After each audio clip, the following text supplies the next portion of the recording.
Chapter 5. Nurse Angela Riley wanted to say something to the doctor seated across from her desk, but she couldn't remember what that was. It had to do with procedure. It wasn't every day a new staff member appeared on the floor, and no one knew they were coming. It was ludicrous. Angela knew that, but for some reason, it seemed as right as rain. She might have felt differently an hour ago when she came on shift, but those thoughts were beyond her reach. She rubbed her temple, feeling a slight pressure inside of her skull. She wondered if a headache was on the horizon. She looked at the doctor. She had her head down and her eyes closed. "Dr. Adler?" Angela asked. "Are you all right?" Dr. Adler smiled as she opened her eyes. It was Hiram Milliken's smile. They were Hiram Milliken's eyes. "I'm fine," Hiram replied with Margaret's voice. "I've never felt stronger." He looked at the picture on Angela's desk. The boy in it bared a strong resemblance to his mother. "Your son?" he asked, trying not to drool. Angela nodded. "Brandon," she said. "He's a handful." "He's very handsome," Hiram remarked. Angela looked at the doctor oddly. Her office door burst open. One of the floor nurses entered with a terrified expression. "What is it, Donna?" Angela asked. "Jesus, Angela," Donna hissed. "We have incoming." Angela stood, adjusting her slacks. She said, "It looks like you're going to see some action, Doctor." "Angela?" Donna asked. "Yes?" "It's Brandon." Angela gasped. She ran to the nurse's station. Hiram sat there, his heartbeat quickening. He stared at Brandon's picture.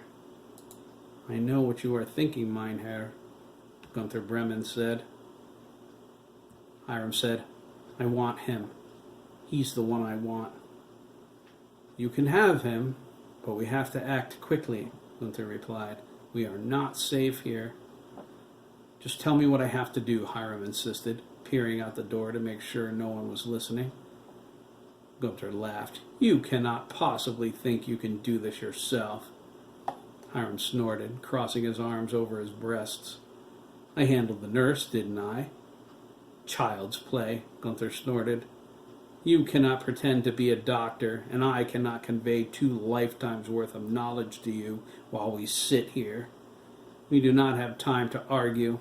Relinquish the body. If you want to be free, you'll let me do what I must." Hiram asked, "Why should I give up control? You can't kill, and I—" "Dummkopf," Gunther snapped. "There are preparations to be made. The lab must be secured. Chemicals need gathering." "And the brain samples?" Hiram asked. "You'll need me for that." "Yes, but later," he insisted. "Right now, we must prepare." Hiram sighed. "All right, you bastard. Just remember, I can take back control any time I want." "Just remember," Gunther remarked, "you cannot do this without me." Hiram laid his head back. Gunther Bremen assumed the guise of Dr. Adler. "That's better," she said, her brown eyes staring. At the nurse's station, Angela held on to Donna, sobbing. "What's the news, Nurse Bingham?" Dr. Adler asked, feigning concern. "Nurse Riley's son was in a car accident. He's badly hurt and non-responsive. They're bringing him in." Dr. Adler nodded. Her expression was concerned and professional. Behind that facade, a rage built past the boiling point.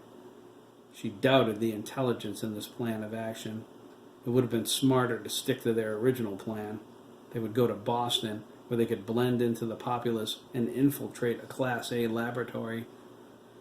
Day Kimball was a good hospital, but creating the serum was complicated and time-consuming. Rushing the process never yielded the desired results. Dr. Adler thought about the first time she created it and tested it on a person. The horror of the experience made her thrust the memory away. All that fire, the smell of burning hair and flesh. There was Day Kimball's proximity to Lancaster, too. They were in danger here. Jeremy's powers were growing. It wouldn't be long before he found them. She could still make the serum, but there was considerable margin for error. It was a shame they lost access to the basement lab. Even so, there was vital information in the lab's computer they needed. First things first, Dr. Adler thought. Success means playing the healer for a time. She walked to the scrub sink to wash her hands. Donna stepped nervously into the scrub room. Dr. Adler looked at her out of the corner of her eye.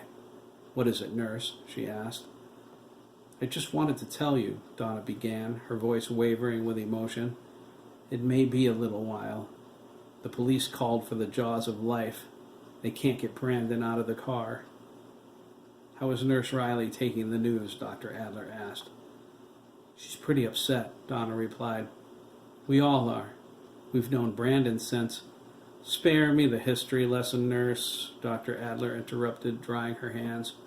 "If everyone is as emotionally involved as you are, I will need someone else to assist me."